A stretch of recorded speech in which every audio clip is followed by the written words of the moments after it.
Welcome to the Jason de Sousa Show.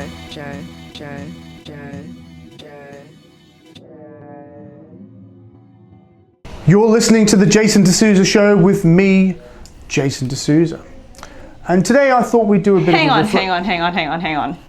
Jason, this is the last episode of the year, so we're going to do a hostile takeover. You are now going to be the guest. Oh, wow. I'm going to be the host. I thought I was doing a year in review by myself. No. We're changing things up for the last episode. How surprising. Great to have you here, Lily. This is so good to actually have you on this side of the table rather than the other. It has taken you a while to convince me to be here, so. Yeah, that's good. That's good. Are you happy with the year? Yes, I am. Yeah. See, I'm going into interviewer mode already. We need to stop this. No, but are you happy? I think it's been a very interesting. I think so sort too. Of year for the podcast. Yeah, we've had a really good variety of guests come onto the show. Yeah. And speaking of, which guest was the one who surprised you the most? We've had like Rob Stokes. We've had my cousin Andrew. Yeah, that was cool. Yeah, about tax. Yes, not for the tax office. Yeah. And then we've had like your doctor come on the show. He was cool, right? Really good. Cool. Alice Drew. We've had Armin most recently as well. Yeah.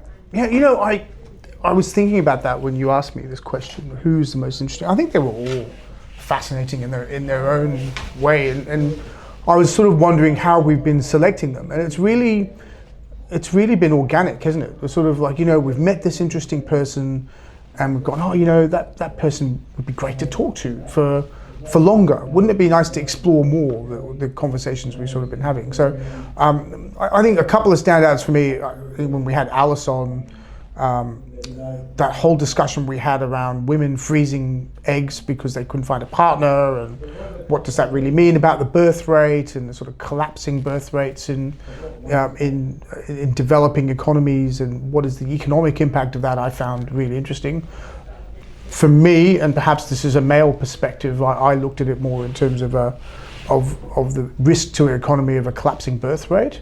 Many women, however, the feedback on the show was really around this concept of why people were choosing to preserve their eggs at an earlier age, and the reasons for that around societal pressure upon finding the right partner and expectations around that sort of partner and all that sort of stuff. So I think that to me was a really interesting piece of feedback. I mean, the audience feedback to me has really been surprising, in terms of how it's hit. Like, I think when we had Dr. Rayar on, Shiva Rayar, who's a great doctor, and when I go to see him, obviously I'm seeing him about, hey, can you fix me, please?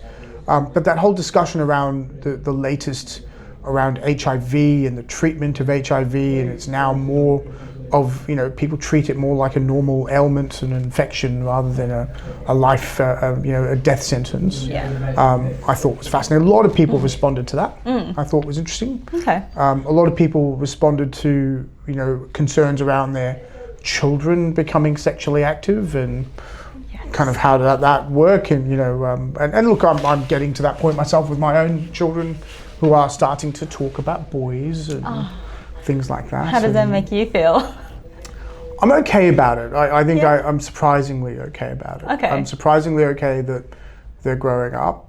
Having said that, they're still in primary school. So only one is starting to go into high school, and all the teachers tell me that your daughter in high school changes. You almost don't recognize them anymore. So ask me in a few months. So I think that was interesting. I mean, I think I've done a lot of exploration this year around Asia. And as we've gone into more work in Asia, and my friend Eamon Fitzpatrick, who came on the show, and I went to Hong Kong together. And what was really fun about that for me was that he and I are both kids of Hong Kong. We both established a life here. And going back together with him and sort of exploring, being together with him around Hong Kong and reminding ourselves of what it was like to be young there. Even though he was in a different stage of life to me, and he's a bit older than I am. So, but we had similar experiences, and we've had similar backgrounds, and interestingly, from very different sides of politics. I mean, he's on the sort of Labour side of politics.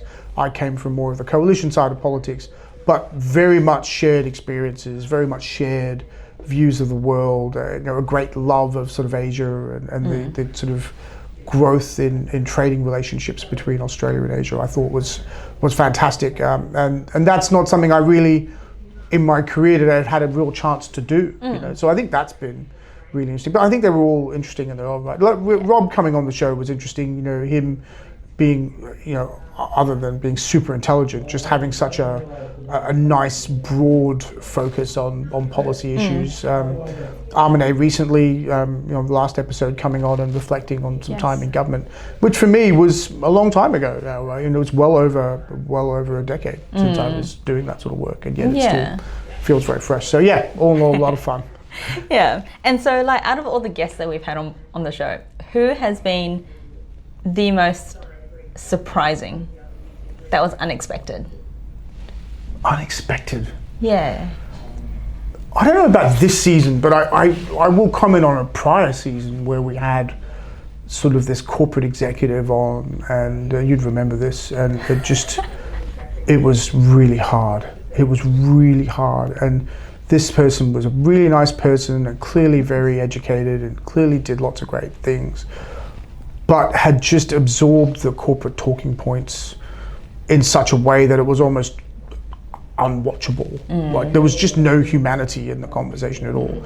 And it took us a good half an hour to crack this person and get them out of the corporate talk. Speak. Yeah. Right? And it sort of made me realize as well, like this whole podcast thing, we've been doing this now for a little while, right? And it's now becoming a thing. Like people are talking about podcasts a lot more now. They're listening to a lot of podcasts, whereas I think when we started, I'm not sure it was such a big thing. But there was a lot of corporate podcasting. So, hey Lily, tell me about the latest SaaS development, improvement, technology, blah, blah, and, what do you think the ride of data centers will be, like that type of thing, right? Yeah. And so I think there was a lot of that stuff. And, and I sort of realized, thinking about our show, how that's not what we want to be. No. And we just want to be as open and honest in exploring some issues as we can. And I think what's really interesting is that when we do have guests on the show, it's not about self-promotion. It's not about, it's about issues. It's about like the bigger conversation, like in what they are an expert in, rather than we can get you in front of however many thousands of people, or we can promote your new venture, or that's right. And we get a lot of requests for that, right? We get a lot of people, the days of us asking people to come on our show because we're desperate for a guest, like when we first started, is not the case now, right? So we get a lot of people saying, hey, I've written this book, or I've done this thing, or I've got this product, or we get some really interesting ones. This person is a self-help coach, and I'll tell you what I also find interesting, what audiences find interesting, which is I remember we had Jean Nepo from Rwanda on, who told his story about how he escaped the Rwandan genocide, and his story of being a refugee, and he married an Australian, and his whole story is just horrific in what he had to endure as a child, to watch his entire family be murdered in this entire process of the genocide, and has now gone back with his wife to create this amazing institution, the Mustard Seed Institute, where they are training the next generation in farming and providing an education, and all this back in Guanhoba, which is where their village is, where they're from. And I just thought that was an amazing story. And I just thought that was just, like, how could you not be completely taken back by the story? But then I had, my friend Duncan Young on, who was talking about, how to live a healthier lifestyle. And that got massive hits. Everyone loved it, right? Everyone's like, oh yes, Duncan's got this 12-step program, and I'm gonna do that program. And I'm thinking, really? Wow. But I think also a lot of people do have, a lot of people put a lot of emphasis on health and well-being. And I think in terms of the Australian audience, or the more developed like countries, that is probably what is more relatable to I them. agree. Although I agree. I think it was more important- tangible. It was more tangible. I can relate to this. I can understand it. I can act on it. Somebody telling me their story about how their entire family was murdered in front of their eyes, I can't relate to that. And so I find it difficult to accept, and it's sort of, so I think, you were asking me earlier, where do we want to go with some of our next stories. I think our show is really about trying to tell stories, trying to explore some interesting ideas, trying to work on the fact that, I am genuinely an intellectually curious person. I like to talk to people. I like to hear their stories. I like to understand what makes them sort of tick and why they do what they do, which is really what the basis of this story is. I think, the audience likes that, and I think we should try and push ourselves a little harder next year to see if we can find some more complexity around things. And I go back to the Run Club being an example. Like Shiva talked about the Run Club, and we talked about it, right? The fact that you see these huge lines of people just running around with these boom boxes on the back, that's a social phenomenon. Yeah. That's fascinating. And now you have this idea, I read an article, the idea about the South Asian Run Club. Oh. So, if you're a South Asian person, you might like to meet some other South Asian people. So let's go in a South Asian Run Club. I'm like, okay. That's interesting. That's quite a specific group of people. I didn't realize that you had to have an ethnically, specific run club. I think that kind of ties into the topic that we're having at lunch today as well. Yes, around this identity thing. And needing to label everything. We haven't looked at that really, right? We haven't looked at that diversity question. And I think we probably should. I mean, both you and I are ethnically diverse people. I don't wake up in the morning and go, geez, I'm glad I'm ethnically diverse, I'm going to go and now, as an ethnically diverse person, go and live my ethnically diverse lifestyle in Australia. I mean, I don't think that's a pathway to success for a society. No. I'm very much of the view, and I know you are because we have this conversation frequently, that the pathway to success for a society is to embrace your cultural difference in your desire to make your homeland, which is this country, successful. Yes. And I love the fact that I have an interesting background, that I'm, an Indian kid from Hong Kong, who went to a British school and now is an Australian with a very Australian family, right? I think you have a similar story. Tell us your story. Oh, my story. So, born in New Zealand. My background is Chinese Vietnamese. And then, I moved to Australia about 10 years ago. So, I don't know. And now you've married a Hong Kong Chinese kid who's an Australian? Yes, who born in Australia. I'm always joking that, I married him for a green card, but... I make that same joke. The thing is, it makes no difference because I'm from New Zealand. I know, you don't need it. Yeah. So I used to tell that story. Marguerite used to kill me, right? I had to marry somebody, so I married Marguerite so I could stay. And people would look at her like, what's wrong with you? Like, why would you do it? I didn't need it. It's like, why are you encouraging this kind of like... Yeah. The other line I often use is, this country has given so much to me and given me so many opportunities that I felt I needed to marry one of the local girls to give back to society, right? To which point she just looks at me and goes, what on earth was I thinking? I could have married a normal person. See, I think we have quite similar sense of humor. Terrible in that humor. sense. Yeah. But look, I think this whole ethnic diversity thing, I think it's important for us to speak up on it. I think it's important for us to talk about it because I think there is a group of people in society who have been born into our country, who have gone through our schooling system, who do feel somewhat different, dislocated, separate, and my question is why? Because that's a sort of, I think if you're born in this country and you feel different within it and you feel excluded from it, then that is a problem. And we need to understand what that problem is as a society and fix it. And it is one of values, it is one of inclusion, it is one of all those things. But it is a two-way street. You need to be willing Yes. to be part Yes. of a society in order for society to enable you to be part of it.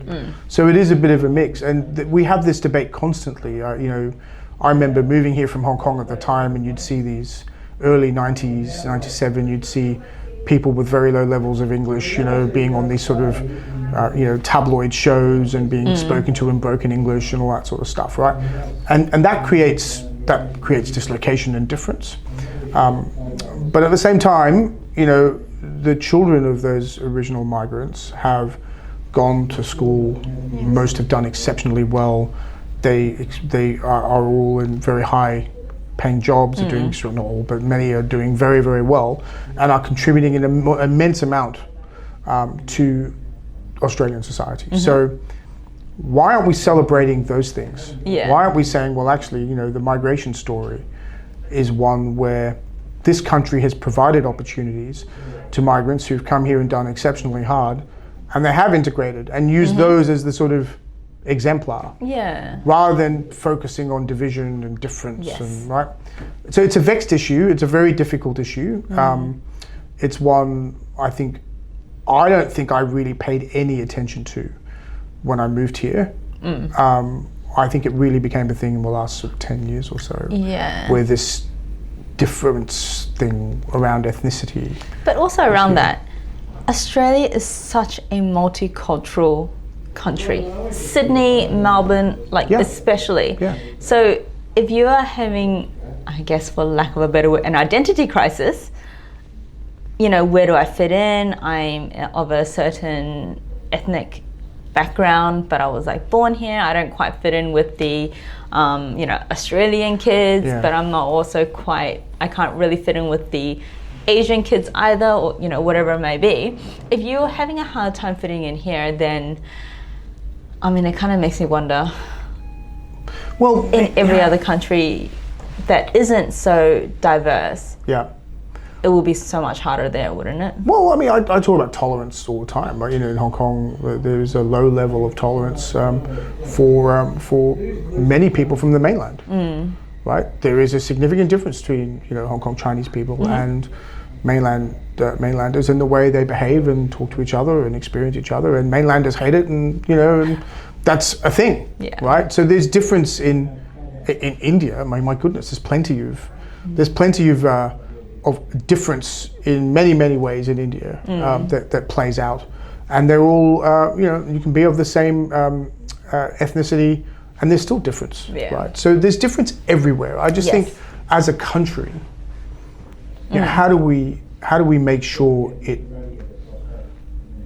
we bring ourselves together as a country and we unify around common values, as opposed to difference. Focusing on and we were talking earlier about the sort of social media impact of that, where the social media that you watch reinforces your views on things. Like their famous algorithm, just keeps feeding you the same thing. You're different. You're different. You're different. You're different because you said once you might be different. Yes. Right. Yeah. And the same with your ideology is this, or then I'm just going to feed you this ideology. So there's a lot in that I think we started to explore a bit when Mark Woodland came on the show, who obviously lives in that tech world, and fascinating going out to that startup that he funded and seeing all these young 20-somethings run around, and I'm like, wow. Those guys have probably done really cool too. They've probably done their capital raise by now, right? Fascinating. That kid Sachin, who we should have on the show. Yes. He'd be in his early 20s, I would think, right? Yeah, I think he's in his 20s somewhere. Yeah, and they're doing. I think they've got their own podcast, right? Yes. I think it's a specifically tech podcast. It's a very tech podcast. Yes, I listen to part of it, I have no idea what the hell they're talking about, right? But we should have him. We should have him on the show. Actually, I think that would be good. Sachin will reach out to you soon. Yeah, we'll reach out to you, Sachin. You're on the list. But I think some of these societal issues that we cover on our show get covered extensively on other parts of the world, but I'm not entirely of the internet podcasting world. But I'm not sure it's done fairly. I'm just interested really in in the sort of fact that we as a nation, we as a country, we have such potential. Yeah. And one of the things that makes countries successful is successful societies. And so we should be putting all of our energy into being a successful society. And that comes down to unity of vision. It comes down to families wanting to have children, right? Because they believe that children are a good thing. Yes. It comes down to housing affordability, which we talk to many people about, where, you know, it cannot be a good outcome for Sydney and Melbourne to be amongst the top most expensive cities in the world. Yes. Ranking with Tokyo and Hong Kong. Hong Kong, yes. Are we on par with Hong Kong now? I think if we're not, or surpassed, we might be one position behind Hong Kong. And you think about it, there's 7-point-something million people that live in Hong Kong, on a size that's sort of smaller than Sydney by a long way, and yet we're on that list. And so there's some serious problems with the way we're approaching public policy in some of these areas, how we're approaching planning. And look, to be fair, governments are trying very hard to do something about it. If you look at the Min's government here, they're pushing rezonings, they're pushing planning, they're trying to streamline planning approval processes, asking department officials, what can we do? How can we speed things up? How can we make things go, right? The federal government's pumping billions of dollars into affordable housing projects,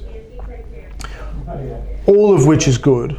But then, you know, we're also doing more deposit schemes and more first home buyer, I think, all of which inflates the prices. Yes, yeah. And while the states are, yes, they're pushing through rezonings, we're still facing, you know, an elevated market for labor costs, for construction costs, for all that sort of thing, that is making housing difficult to deliver, which, you know, we've covered a little bit on this show as well, right?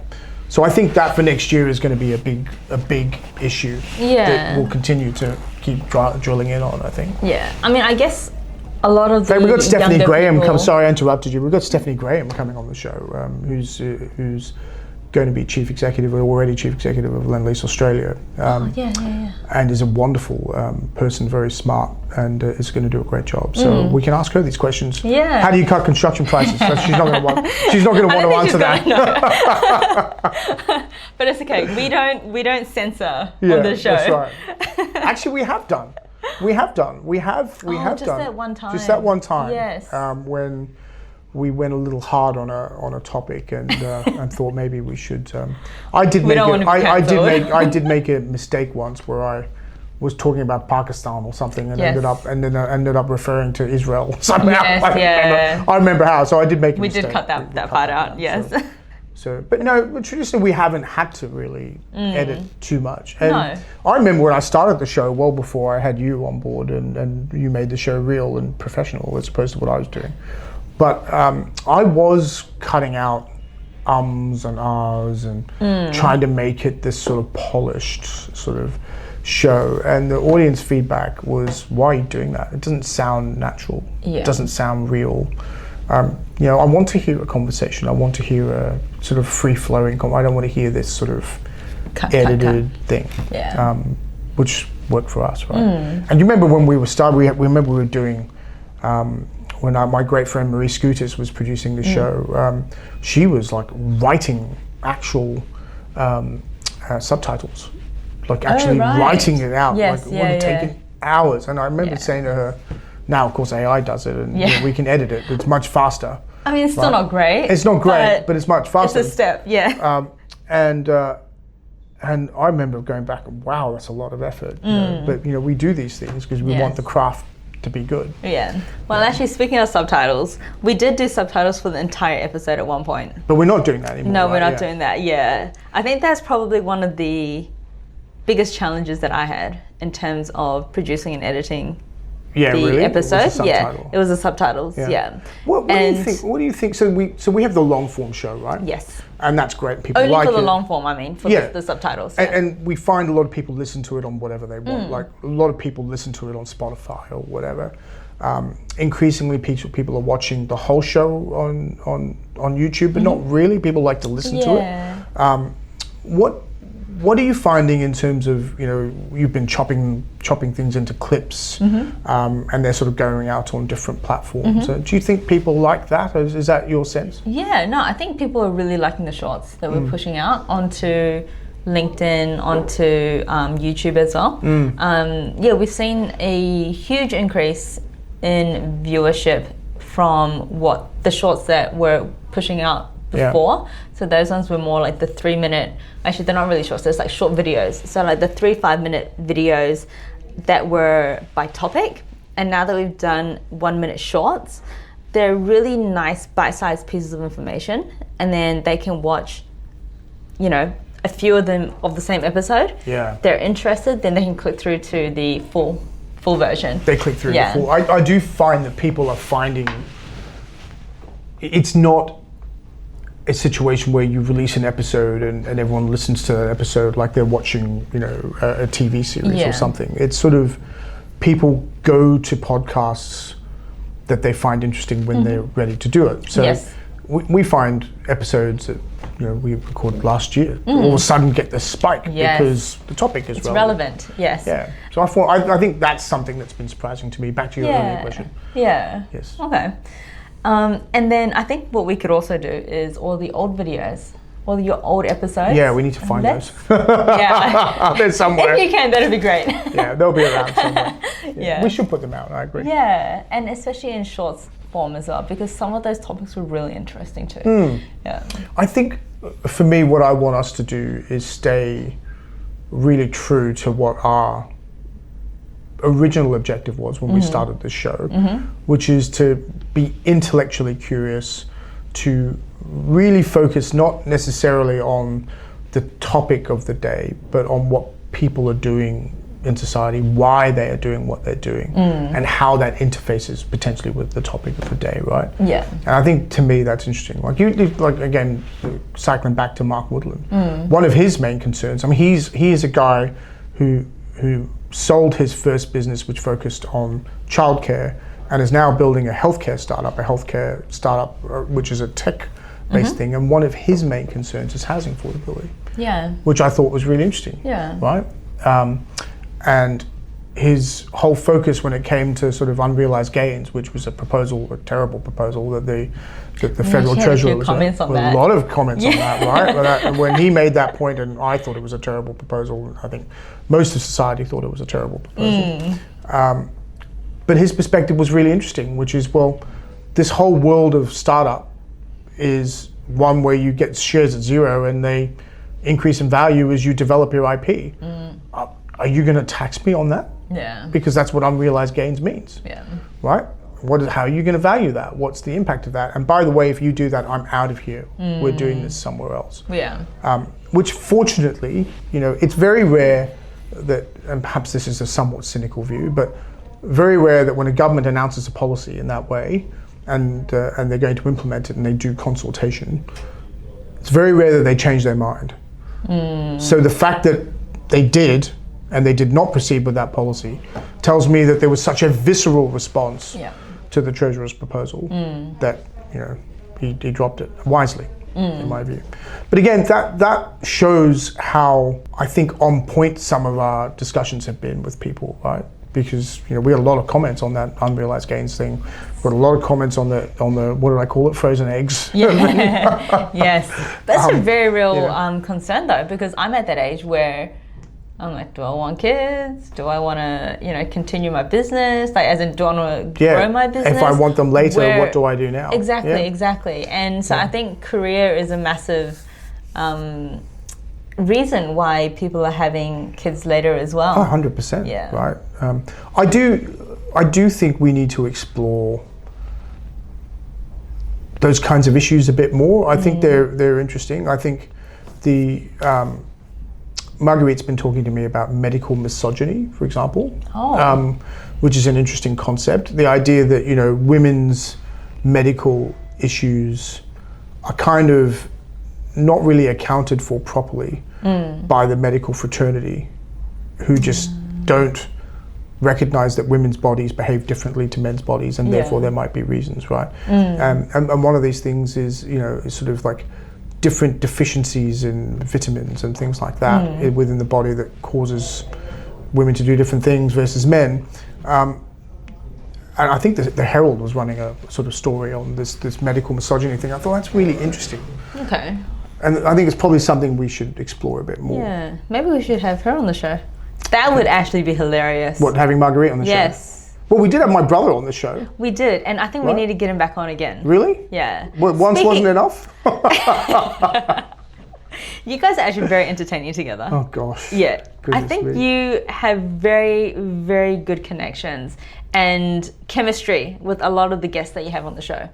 And I think that is what makes the show so successful as well. Oh, interesting. Yeah. I didn't think of it like that. The Because chemistry. not everyone can just... Because I feel like a lot of the people who we do have on the show, you've only met a handful of times. Yeah, that's true. Like with who was it? Mark Woodland, right? You met him once, like a year prior. Yeah, that's true. And then you had him on the show. Yeah. And so I think that's what gives you the edge over other podcasts, other hosts, because you do have that. Do you think we should do more? Them. Do you think we should do more international ones? So, for example, we had that Indian journalist on. Yes. Smita Sharma, Yes. who is an independent journalist, referred to me by Sanushka Siamangal, our lawyer, who keeps me out of prison, and is fantastic. And was also a guest on the show very early on when I was just starting out. And the reason why we had Smita on was around that whole India-Pakistan thing. There was a terrorist attack which killed. Yes. It was a horrific attack in India. India responded in kind in Pakistan, and then there was this border dispute, and President Trump came out there and said, "I solved all the problems," and the Indian government said, "No, you didn't. Like, we didn't need President Trump's assistance. Thank you." And so, fascinating thing. I looked at that and I thought that was quite interesting. And of course, we interviewed her online. Yes. I know our preference tends to be to do things in person, but I do wonder whether we should do a little bit more international stuff. I just wonder whether we should try and get more of a perspective from a US basis or a Singaporean basis or whatever, right? So, proposal. How about we take the Jason de Sousa Show international, where we travel to them? I love it. Let's go do it. Let's go do it. Well, Will Canty, my US-based senior advisor for AiYA, he was threatening to do that. He's like, "Oh, why don't I be a subsidiary show for you in New York? And I can go and interview." I'm like, "Yeah, you go do that. Can you put on an American accent too while you're at it?" So no, I think that'd be cool. We could go travel and do some. Yeah, that would be so cool. I did film a few clips while I was overseas, and yes. I did one in Japan and a few others.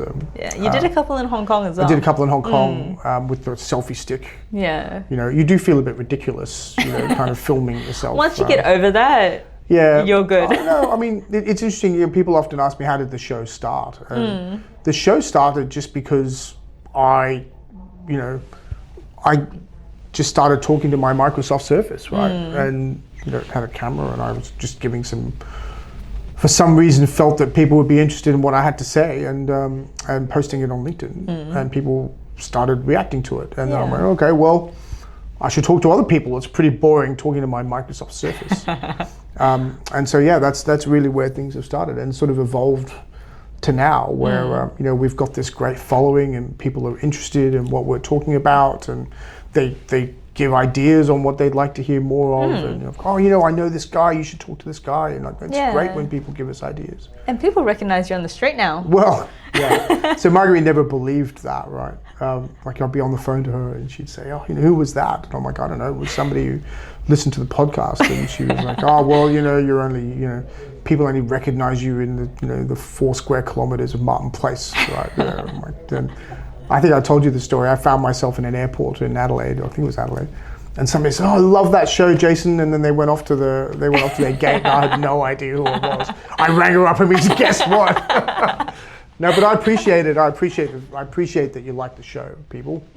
I think it's good. I think the more you tell us that you like it, the more we want to do it. So it's helpful. Yeah. And it would be really good to see what the audience wants to hear us talking about, the topics that they want to hear us talk about. Also guests. That Oh yeah, I'm up for guests. But, yeah. I'm up for a new guest. I mean, I think we've got a pretty full list. I feel like we don't have a shortage of guests. No, but it's always good. I do think we need to explore young people a bit more as well. Okay. You know, I mean, the whole youth thing. Like we had Sophia Huckle, Andrew's daughter, on the as an intern, and she even filmed a clip with you, I think. Yes, she did. Yes. So she's just finished school and is top of the charts at school and is an accomplished young woman.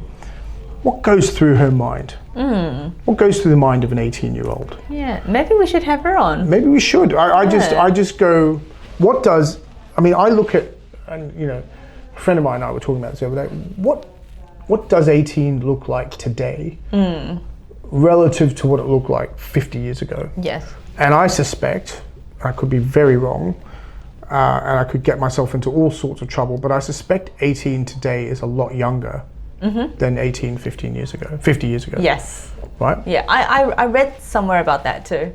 Really? Yeah. Yeah. Yeah. I mean, what are you seeing? I mean, your I'm cohort are quite a bit behind mine. I've met a lot of your young friends. I am also quite ahead of 18-year-olds. Like, as in, my age is quite ahead. Sure. So that's very young. But what would you be? You'd be what, a Gen? I would be a millennial. You'd be Gen Z? No, a millennial. No, I'll be millennial. Yeah. But you'd be a younger millennial rather than an older one. I think I'm smack bang in the middle, actually. So what are millennials feeling? In terms of life in general? What are millennials feeling?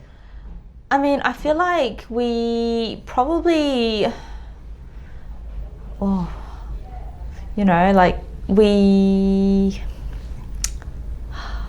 I've stumped you. Let me think about this. I've stumped you. No, I think we millennials can be considered the middle generation in a way.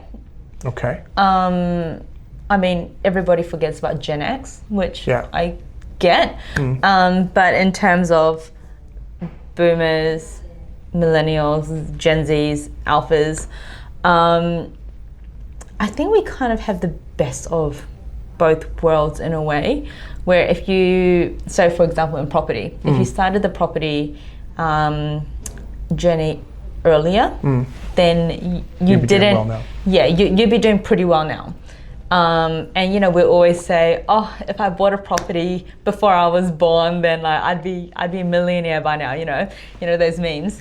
But we're very lucky that we didn't quite grow up in the era of technology. Like it wasn't around when we were born, necessarily. Yeah. But we kind of grew up with it when we were a little bit older. So when we were like 10, 12, that's kind of when tech started to come out. Phones and Facebook and all that stuff when you were about 10. Oh no, probably about like 13. Yeah. See, I was at university, or on the edge of university. I think maybe it might come in last year or second last year of school or something like that. Right, where you had phones, and I had a pager at school. Oh gosh, like those phones. Yeah, I grew up with those phones. We had to push the number 3 times to get the letter that you wanted. Eloise, my daughter has one now. So what's interesting? It's amazing how the world comes back, right? So all parents who do not want those phones. They do not want their daughters and sons having access to smartphones. Yes. And so I've been seeing that trend too, actually. Nokia have come out with a version of what we had when we were at university, the 38 or whatever it is. So I didn't have it actually, but anyway. Everyone had the Nokia something. Yes. And she complains about it. She says, oh, you know, you're going to press the button 3 times to send a text to your friend. And you have to wait, and you have to do it again. But you don't have to wait. You just push that the arrow button. I said the predictive text, right? And she's like, oh, it's just ridiculous. And I'm like, well, hang on. I did it. Like, we all did it. Yes. And I had no problems texting people, you know. So, but you know, it's great because you can text without looking. Yeah, you could just... I remember at one stage in my life, I was like, it's so bad. But I was a teenager at that time. I'll be talking to somebody and I'll be texting somebody at the same time, like under the table. Yeah, well, people do that now, right? They sit in meetings and they're texting. And I think that's another thing I'd love to explore a bit more is sort of mindfulness a bit more. Like, yes. I was listening to Jamie Dimon, who's the CEO at JP Morgan. He's famous, not just because he's the CEO of JP Morgan, he's famous because there was a leaked a leaked meeting where he was talking to JP Morgan staff, and he's like, look, this is how things work. You got to come to the office. Don't tell me about stay-at-home Fridays. You're on Zoom. You're not reading your stuff. You're not, you're texting each other, and it was expletive laden. And then, and the stay-at-home Fridays. I know I'm in the office on Fridays. I ring people. You can never get them on the phone. And it's very simple. You don't have to work at JP Morgan. This is the way we do things here. And look, I respected him for it, because I look at it and I go, the work from home thing is a product of COVID, which accelerated this whole flexible working thing. And I think there's a lot to be said for flexible working. I mean, if you look at our type of lifestyle, our types of jobs now, where we have different clients, we have lots of different places we have to be, we're in different cities. There is no be in the office, but we still have an office. Yes. Yeah. People come to our office to gather, to be together. We had our Christmas function was in our office. Because everyone came together, and people we work with came together, right? So I have a lot of sympathy for the view that you do need, if you're going to be productive as a society in a working environment, you do need to come together. Yes. And you do need to be in a place together. And that doesn't mean all the time. It doesn't mean every day of the week. That doesn't mean anything other than, collaboration and in-person meetings or discussions, workshops, whatever they are good, right? Yeah, I think so too. And also it puts you in a mindset that you are at work. Yeah, I think as well. So. Yeah, because there are definitely days where I work better in the office. Yeah. And there are days I work better at home. Sure, I do. And I do find that when I am in the office, my mindset kind of changes a little bit as well. And the one thing, again, a lot of people say, and I agree with this, is that for those of us who are sort of mid-career and have a situation where you could easily work at home, you could meet your client in your beautiful house, you could meet your client for breakfast, because you kind of live in the same area or whatever, or maybe they've flown in from overseas, and so you might have dinner with them, or whatever. And you don't go to the office, and your younger staff don't ever see you, and you send them an email, and off they go, and they do their work.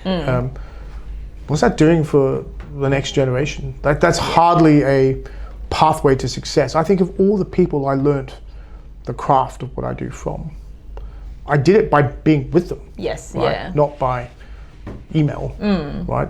There's no email osmosis from that sort of thing. Yeah, and I think maybe we should talk about that. We should get a guest on the show next year to talk about that topic. Yeah. Because Gen Zs are, sometimes I feel so bad for Gen Zs. They graduated in the pandemic. They had to do uni in the pandemic.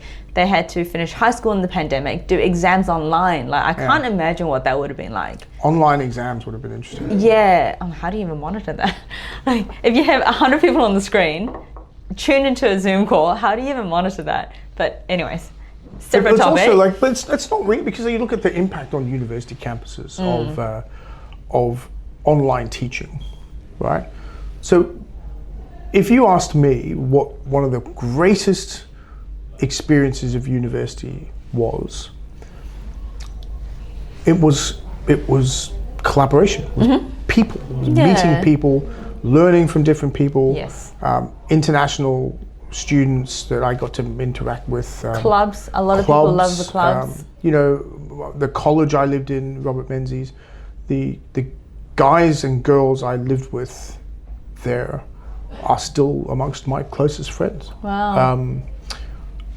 Amongst right? And I came to this country and really only knew one person and one or two people, and now that's where I met my friendship group. And so that didn't come from an online experience, but it came from being with people. Now college, of course, you're living there, but I mean, still university.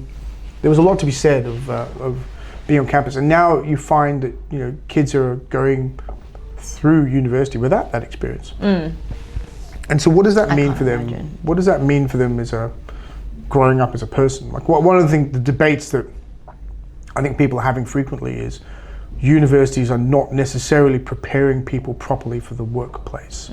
And one of the reasons for that is not the academia of it, but it's the practical, critical thinking, problem solving elements of work that are not being taught effectively at university, right? And so, I've seen plenty of young people come into corporate life and sort of struggle because they're waiting for instructions, or they believe that they've got this amazing degree and therefore that should be suffice. Yeah. And that's the reality check. Well, I agree. Like I've said this before. I don't know whether I've said it on the show, but I've got plenty of university qualifications. I don't think anyone's asked me for them in my career. Yeah, that's the thing as well. It's like once you get your first job, nobody really cares where you went to uni. No. Nobody cares. Seems really. in Sydney people care more where you went to school. Yeah. That's her. Yeah. Or college. Yeah. My great friend Andrew always talks about he's a St. Andrews guy. Is on the alumni. So this so and this guy in this college and so and he's the son of blah who was the grandfather of blah blah. And I'm like, I thought that was a sort of Indian thing, like we kind of go through, but no. So I have to sit through and hear endless discussions about all that stuff. Right. Yes. All right. Well, I think we are running out of time a little bit, but next year. Yeah. So we've spoken about a couple of topics that we would want to explore next year. We haven't talked about AI, Oh, that is a monster in itself, though. I mean, part of me goes, everyone else is talking about AI. Should we talk about AI?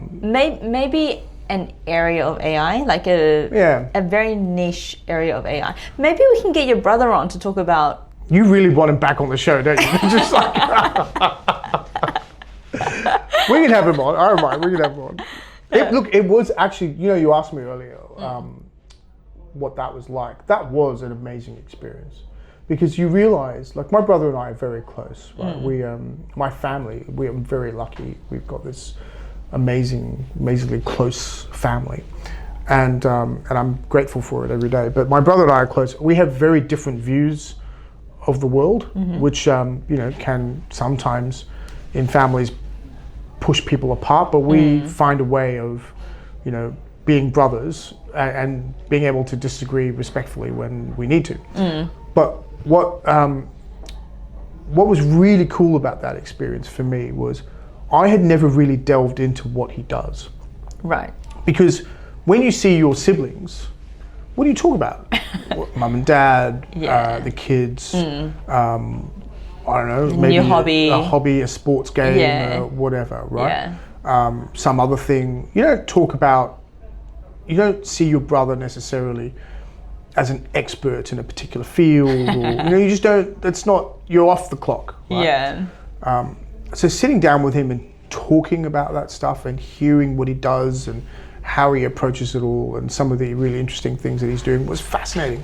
And I thought it was a really valuable experience. And he actually just won an award, some American award for being a global expert in cyber privacy stuff I don't understand award, right? Yeah. Which is it's a great result for him, right? Yeah. So good on you, Tim. Congratulations, Tim. Well done. Yes. So Lily wants you back on the show. I do, yes. We can have him on. We'll have him on. He can talk about this. Yeah. No, that'd be really good. I do want to be flexible, though. I think what we need to do is, we need to stay true to our roots and say, look, if we find someone interesting, we bring them on the show. Yeah. Right. Yeah, regardless of if their opinions differ to yours. Well, many of them. That would be that. Yeah. Many. I would prefer that actually. What somebody whose opinions are. Yeah. Wow. Who should we pick? Challenge yours. Yeah. Find because that'll provide. Well, you want a bit of biff, do you? I'm in marketing. I'm all about the drama. We could. Oh dear. We could have Andrew on the show. He drives me crazy. That'd be good. I'm kidding. Well, we could. I don't know. Does the audience want a bit of biff? or are they I happy? think it provides differing views. Yeah. Yeah, and then it kind of allows them to make their own decisions, come to their own conclusion.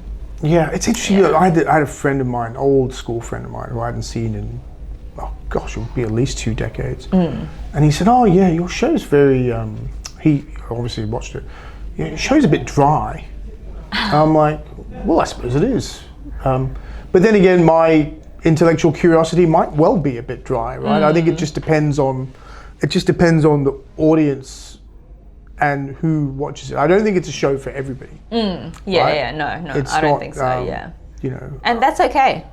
And that's okay. That's the cool thing about Yeah. podcasting, right? Yeah. It's just, you know, No one's forced to watch it. no one's forced to. We put our content out there, and if people find it interesting, they do, and they like it, and I'm all for it. Yeah. You know, but yeah, I think we could have something contentious on there. I don't know. You were talking earlier about being cancelled. Do you think that's ever a concern for us? Do you think, you know, like if we have too much biff that, you know, we'll end up in the media and, you know, we should shut that Jason de Sousa down? Who is that Lily Tran? See, it'd be hard to shut it down because your name is Jason de Sousa. You shut that guy You know what, down. for SEO it'd be great. Oh, right. It's good. I'll have my lawyer on standby. It is a concern though, right? It is a concern for you know a show like ours. Yeah. Do we end up in the sort of tabloid media but saying something, you know, contentious, you know? But then again, I don't think we ever really stray into sort of very stupid. My view always is there's a lot of shows that focus on the politics of the day and the noise and the sort of really divisive sort of issues, and that there's a place for all of that, right? I don't think that's our show because I don't think that really allows us to delve into interesting topics, right? Agreed. Yeah. And so so when we're considering a bit of biff, we should probably consider that also. All right. So yeah, I guess. How are you feeling being on this side of the camera? And will you do it more? That's my question to you. I do like being behind the camera. I'm not gonna lie. Yeah. Yeah. But you know, I really had to hype myself up for this. Did you? Yeah. I really did. I was telling Ivan yesterday. You're always doing our little clips, and you always do our little promo clips and stuff like that. And you're always doing that. Yeah. And you've always got your little Instagram clips of you doing interesting things. What's the difference? I think it's different because this is a 1 hour show. Yeah, that's true. Talking for an hour is, I don't know how you do it. It goes so fast though, right? You're always telling me to wind up. Yeah. I'm like, really? 5 minutes left. Like, come on. You're like, what are you doing? Like, you know? And I'm often, I find that we're getting towards the end of the show, and I'm like, we're really into it. Everyone's really into it. Yeah. I always ask that icebreaker question at the beginning. How did you get into what you're doing? And I do that deliberately just to put the guest at ease, right? Because a lot of the guests that we have on the show aren't on podcasts. I think about when we had Wayne Poet on the show, for example, who is a very accomplished person, a super thoughtful corporate director. That was his first podcast. I thought he was fantastic. Yeah. Right. I thought what he had to say was really, really interesting. Whereas someone like Andrew Lowe, who's written his book on Australia, and a great book it is out there doing a book tour, so he was quite comfortable, right? So it just varies. So. Yeah, we have had quite a range. Yeah. We have. Yeah. Fun times. But yeah, I mean, like with all the guests that we've had on the show, I guess, thank you to Rob Stokes, Wayne Porritt, Andrew Lamb, Anthony Bubalo, Alice Drew, where am I up to? Eamon Fitzpatrick, Andrew Lowe, Smita Sharma, Mark Woodland, Eamon Waterford, Dr. Shiva Raya, and we also had Arto Hapia, yes, the Finnish ambassador to Australia, yes, and Armane Albandian. Yes. So thank you to all of you for coming on the show. Thank you. We hope you had a good time. And they were great conversations, really insightful, and run by you as well, Jason. And Lily, let me say thank you to you as the producer of this show. Show wouldn't happen without you. And it certainly wouldn't look the way it does and feel the way it does and sound the way it does without you behind the camera. So my challenge to you next year is to have you in front of the camera a lot more. But I love doing this with you. It's such a privilege to work with you. Thank you. Likewise. Yeah. And happy Christmas. Thank you. Happy Christmas. And happy to Christmas you too. to all of you too. Yes. So yeah, leave in the comments below somewhere what you guys would like to see next year, what topics you guys would like to see us explore, and what industries you want to hear from. And thank you to all of our listeners for your support. You know, we do this for you. So please keep watching and supporting us. And yeah, wishing everybody a very happy Christmas and stay safe. Stay safe and have a wonderful holiday and a happy new year. We'll see you next year. Thank you very much. Goodbye. Bye.